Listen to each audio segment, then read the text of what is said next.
First Contact's Price. Commander Sarah Chen stood at the observation deck of the TNS Horizon, watching the crystalline spires of the consortium's diplomatic station grow larger against the backdrop of twin purple suns. After 2 centuries of space exploration, humanity had finally received an invitation from the galaxy's ruling power, the Consortium of Ascended Worlds. Final approach vectors received, Commander. Lieutenant Park's voice came through the comm. Their station's quite the sight, isn't it? Beautiful, Chen agreed, though something about its perfect symmetry felt wrong. Like a spider's web catching the morning light. And convenient timing, wouldn't you say? Right after we discovered the quantum fold drive. Command shares your suspicion, Park replied. That's why we have the 7th Fleet waiting at the Newton Point, just in case. Chen smiled grimly. In her 15 years of diplomatic service, she learned that timing was rarely coincidental. Humanity had just achieved faster-than-light travel, opening up vast new regions of space for colonization. Suddenly, the consortium wanted to talk. The docking procedure went smoothly, too smoothly. No inspection teams, no security protocols, just an automated guidance system that pulled them into a private bay. The station's atmospheric processors filled the bay with breathable air, and a single door irised open. "Welcome to Harmony Station." A melodious voice echoed through the bay.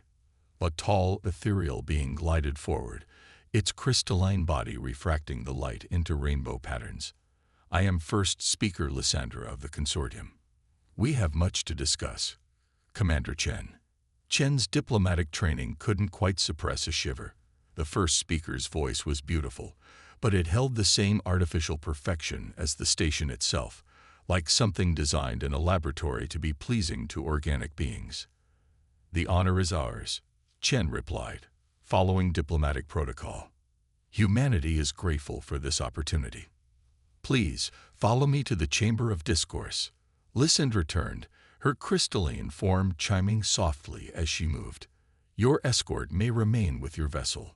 With respect, first speaker, our protocols require." "Your protocols are irrelevant here, Commander." The melodious voice carried an edge now. "You are here because we allow it. The chamber awaits." Chen exchanged a glance with Lieutenant Park, activating her subvocal transmitter with a slight throat movement. "If I'm not back in 3 hours, take the data packet to command. Everything about this feels wrong." The Chamber of Discourse was vast, its walls lined with floating holographic displays showing thousands of worlds. Chen recognized Earth among them, along with all of humanity's colony worlds. The surveillance implications were disturbing. "Your species has achieved much in a short time," Lysandra said, her crystal form pulsing with light. "Too much, perhaps. Too quickly. It concerns us. The consortium has been watching us. Since your first radio transmissions, we watch all emerging species. Most remain confined to their worlds, content with their limitations. But humans, Lysandra's light patterns shifted to deep red. Humans are different. Dangerous." Chen kept her voice steady. "We seek only peaceful expansion and trade. You seek everything," Lysandra countered. "You question, adapt, change. Where other species accept their place, humans ask, why not more? This cannot be allowed to continue." The chamber's temperature dropped suddenly. Additional crystalline beings emerged from recessed alcoves, their forms pulsing with angry red light. "The consortium maintains order," Lysandra continued. "We guide species toward controlled development, preserve resources for future ascension candidates, prevent the chaos of unchecked expansion. Humanity threatens this balance. We're willing to discuss guidelines, establish boundaries." "No." Lysandra's voice lost all pretense of melody. "You will serve as an example. The chamber will now witness the consequence of defiance." Energy fields sprang up around Chen as the crystalline beings began to vibrate in harmony. The air itself seemed to crystallize, forming razor-sharp patterns that drew closer. Chen's hand flew to her throat mic. "Newton Protocol." "Newton Pro." The crystals struck, and pain exploded through her body. But in her last moments of consciousness, she managed to press the emergency beacon, the signal that would warn Earth and trigger the data burst containing everything she'd learned about the consortium's true nature. As darkness took her, Commander Sarah Chen smiled. The consortium had revealed itself too early, shown its hand too soon. They thought they were making an example. Instead, they had just started a war they weren't prepared to fight. In the TNS Horizons Command Center, Lieutenant Park watched in horror as the station's defensive systems activated. But the ship's quantum computers had already processed Chen's final command, and the data burst was away, racing through subspace toward the waiting Seventh Fleet. The war for humanity's future had begun, and the consortium was about to learn why making examples of humans never ended well for their enemies. Ashes of diplomacy. Admiral Marcus Rivera stood before the United Earth Council, his weathered face illuminated by the holographic display of Commander Chen's final transmission. The chamber was deadly silent as the recording ended, 300 representatives united in grief and rage. The data burst contained more than just Commander Chen's execution. Rivera continued, his voice steady despite the emotion churning beneath. It included detailed scans of consortium technology, defense capabilities, and most importantly, evidence of their systematic suppression of other species. Council President Yuki Tanaka leaned forward. Explain. The consortium isn't just monitoring developing species, they're actively hampering their progress. Engineered plagues disguised as natural disasters. Economic manipulation. Forced technological regression. They've been playing God with countless civilizations, ensuring none grow strong enough to challenge their dominance. Until us, someone murmured. Until us, Rivera agreed. We developed too quickly, adapted too well. They couldn't slow us down through subtle means, so they tried to make an example of us instead. He gestured, and new holograms appeared, star charts marking consortium territory. But they miscalculated. Commander Chen's sacrifice gave us something invaluable. Proof of their crimes, and the locations of every species they've oppressed. The chamber erupted in discussion, but President Tanaka raised her hand for silence. You're suggesting we won't be fighting alone. I'm suggesting we can't fight alone, Rivera corrected. The consortium controls too much territory, too many resources, but they've created their own weakness. Dozens of species who dream of freedom but lack the means to achieve it. We can give them those means. The hologram shifted again, showing a small reptilian being. This is Ambassador Zix of the Varn Collective. His people were once on the verge of developing artificial gravity. The consortium engineered an asteroid strike that destroyed their primary research facility and set them back 50 years. They're one of many who've already pledged support once we make the first move. And what move do you suggest, Admiral? Tanaka's eyes were sharp, calculating. Not the one they expect. Rivera's smile was grim. The consortium thinks they know humanity, that we'll react with brute force, throw our fleets at their strongholds in blind revenge. Instead, I propose Operation Prometheus. New tactical displays appeared, showing courier ships and supply routes. We use our quantum fold drive, the technology that spooked them into acting, to arm and train our potential allies. Small ships, moving fast, impossible to track. By the time the consortium realizes what's happening, they'll be fighting rebellions on a dozen fronts. They'll still retaliate against Earth, someone pointed out. Let them try. Rivera's voice hardened. The Seventh Fleet recorded everything at Harmony Station. Right now, quantum broadcasts are reaching every corner of known space, showing exactly what the consortium did to a peaceful diplomatic mission. Their perfect image is shattered, and while they're dealing with that diplomatic nightmare, we'll be building something they've never faced, a coalition of species united by more than fear. President Tanaka was quiet for a long moment, studying the tactical displays. You're talking about dismantling a power structure that's existed for millennia, Admiral. Yes, ma'am. But that's what humans do. isn't it? Question the established order. Ask why not more. Those were Commander Chen's last recorded words. The things the consortium feared about us. I say we proved them right. The vote was unanimous. Within hours, Operation Prometheus was underway. Stealth courier ships slipped into quantum-fold space, carrying weapons, technology, and hope to dozens of oppressed worlds. Earth's shipyards began constructing a new class of vessels designed for hit-and-run warfare. And in secret bases throughout human space, representatives of former consortium client species began learning the art of revolution. The consortium had fought to make humanity an example. Instead, they had created a spark that would ignite a galaxy-wide revolution.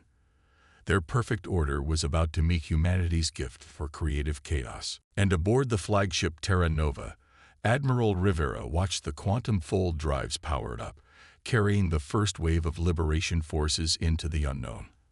On his desk sat a small hologram of Sarah Chen, her expression determined and proud. "We'll make it count, Commander," he whispered. "Every bit of it." The war had begun, but it wouldn't be fought with fleets and fortresses alone. It would be fought with hope, with innovation, and with the unshakable human belief that tyranny, no matter how ancient or powerful, could never stand against the combined will of those who yearned to be free. The silent offensive. Captain Maya Santos crouched in the crystalline underbrush of Outpost World 247, watching the consortium supply depot through enhanced optics. Beside her, Zix of the Varn Collective flexed his clawed hands nervously, his scales shifting color to match the terrain. "They're so few," Zix whispered, indicating the crystalline beings patrolling the depot's perimeter. "Even after 3 months of raids, they haven't increased security. Why would they?" Maya's smile was predatory. "According to their records, this facility doesn't exist. Can't defend what you won't acknowledge." The depot was one of hundreds scattered across consortium space, secret stockpiles of advanced technology meant to be doled out as rewards to compliant species. Now it would serve a different purpose. Maya touched her quantum-encrypted communicator. "All teams, execute." Across the valley, dozens of shadows detached themselves from the undergrowth. Former slaves and servants of the consortium, now trained in human tactical doctrine. They moved with practiced precision, placing quantum-charged disruption devices at key points around the facility. The crystalline guards never had a chance to raise an alarm. The devices activated simultaneously, emitting frequencies that temporarily paralyzed their silicon-based neural networks. Within minutes, the facility was secured.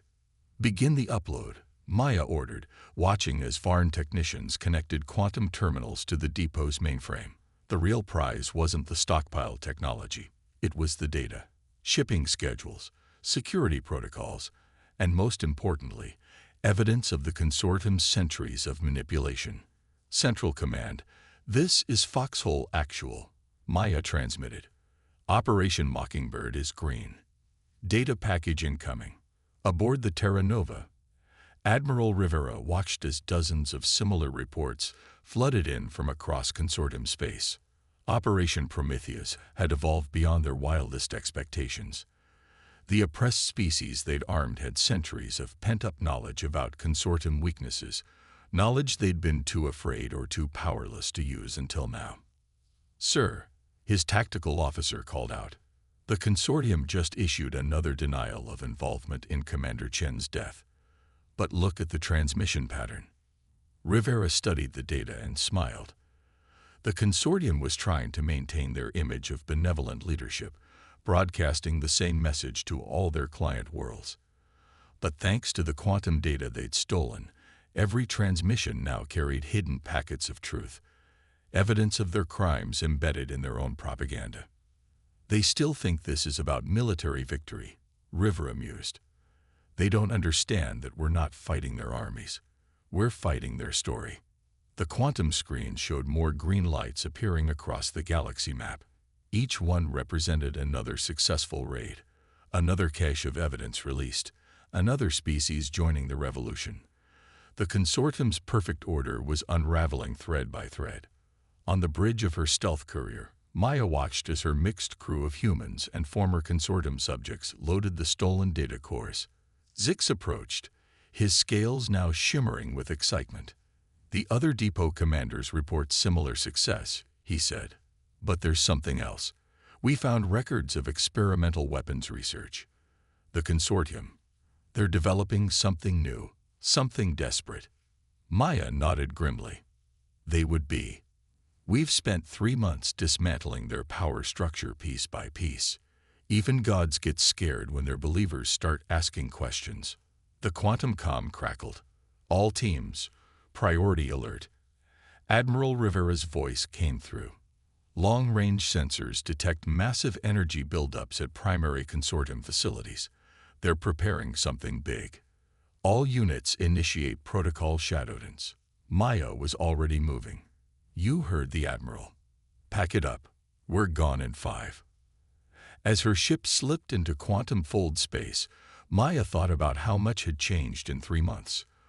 The consortium had thought humanity's greatest weapon was their technology. Instead, it was their ability to unite others, to turn centuries of fear and resentment into coordinated action. But now the consortium was done playing defense. Whatever they were preparing, it would be designed to end this revolution in one devastating stroke. The question was, could humanity and their allies strike first? The answer would determine not just the fate of Earth, but the future of every species that dared to dream of freedom. And somewhere in quantum fold space, dozens of ships carried the evidence that might make those dreams reality, if they could survive what was coming. Breaking the chain. The quantum fold alert blared through the Terra Nova's command center as reality itself seemed to twist.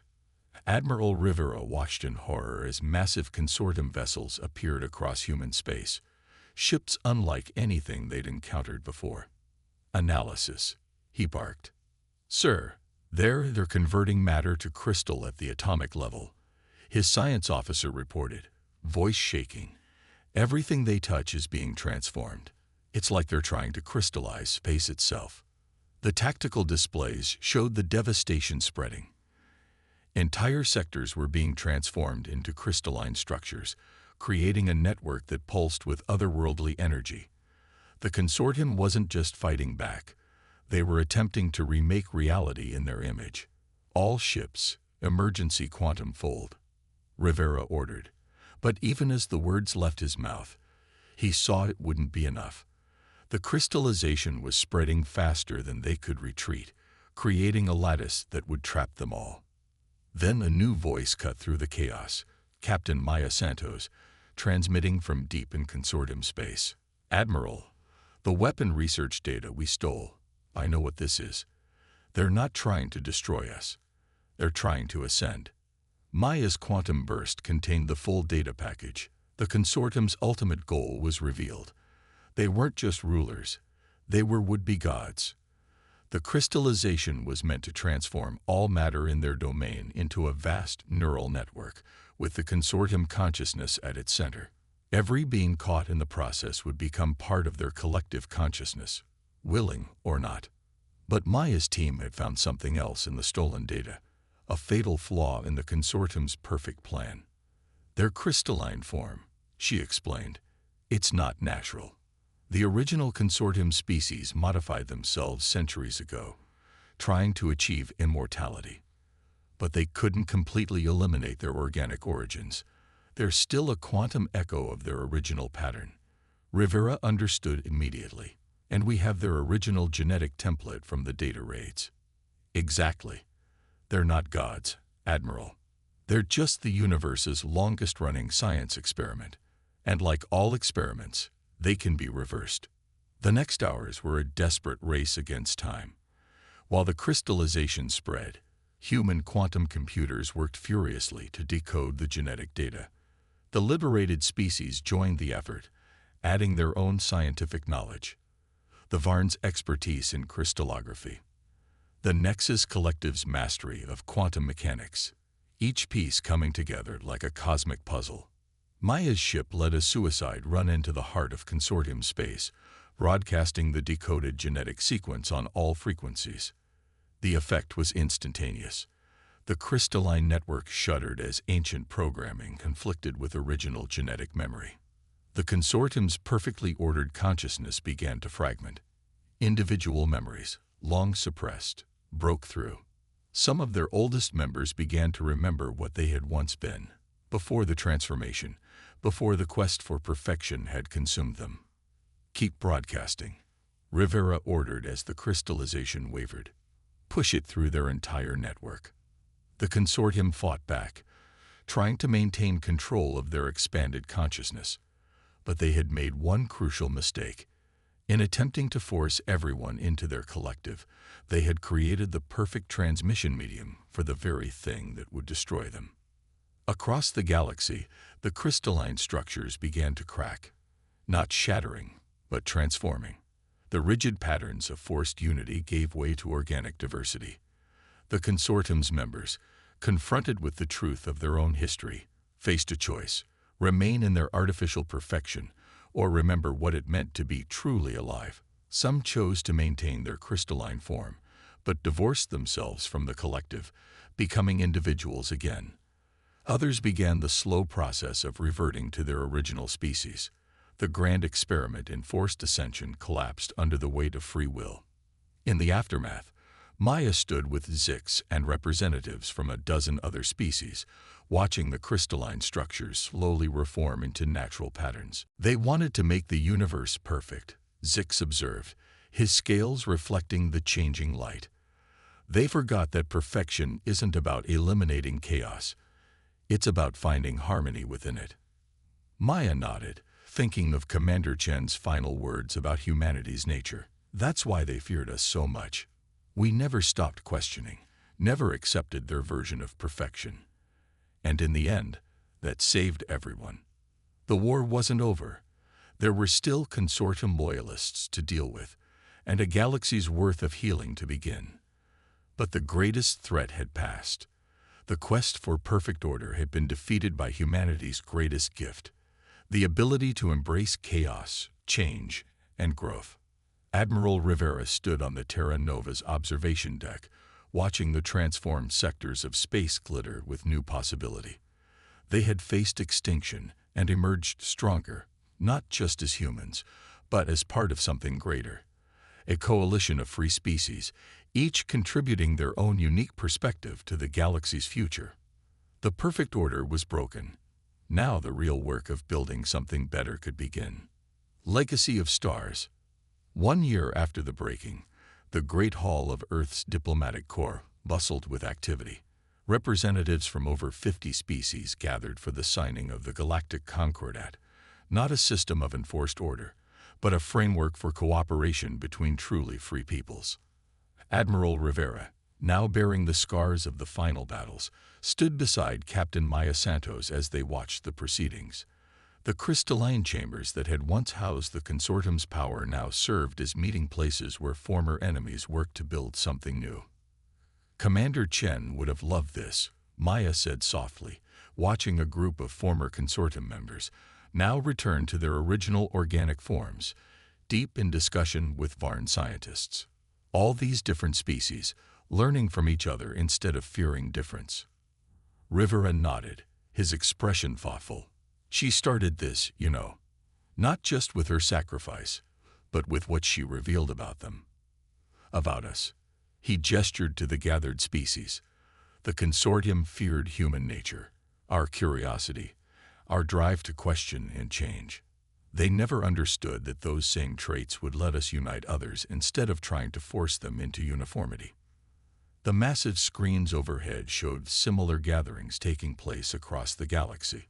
Former consortium worlds were transforming, their crystalline structures either repurposed or allowed to naturally degrade.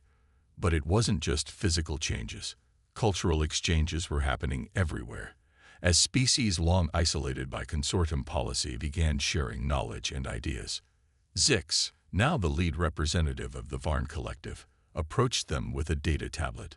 "The final reports from the restoration projects are in," he said, his scales shimmering with pride. 90% of affected systems have stabilized. Even some of the crystallized sectors are developing new forms of life, hybrid organisms adapting to the changed environment. Life finds a way, Maya quoted, smiling, even through crystal. That's what they never understood about organics, a new voice added.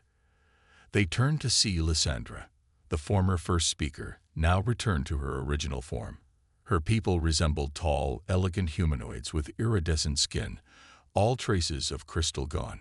We spent millennia trying to impose perfect order on an imperfect universe. We forgot that imperfection is what drives growth. The main ceremony was beginning. President Tanaka stood at the central podium, surrounded by leaders and representatives from across known space. The Galactic Concordat appeared on screens throughout the chamber. Not a list of restrictions and hierarchies like a consortium's laws, but a living document meant to grow and change with its signatories.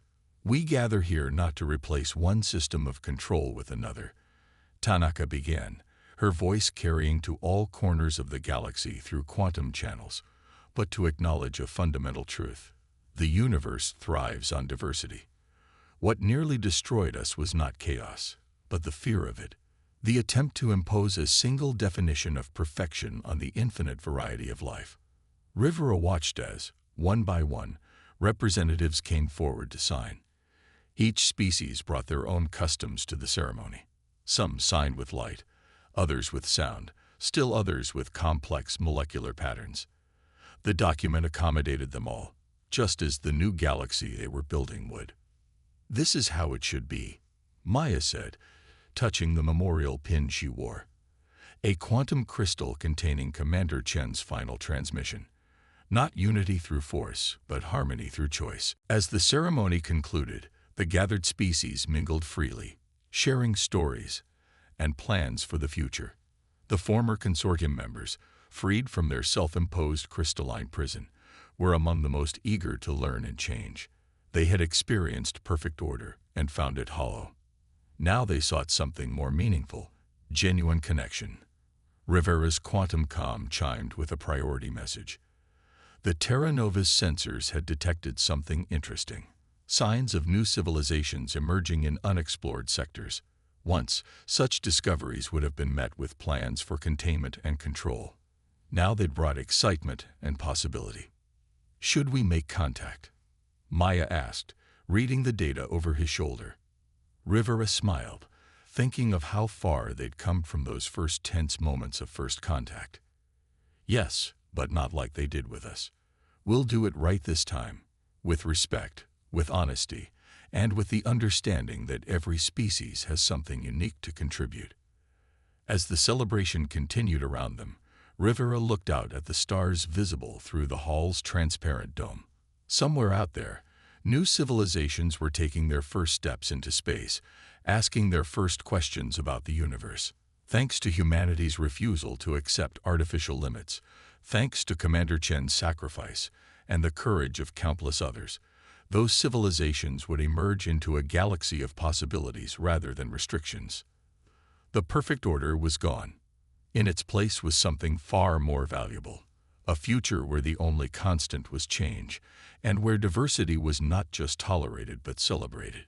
It was messy, complicated, and sometimes chaotic. It was, in other words, perfectly human. And as the first ships prepared to make contact with the newly discovered civilizations, they carried not warnings or restrictions, but a simple message: welcome to the stars. They're better with you in them.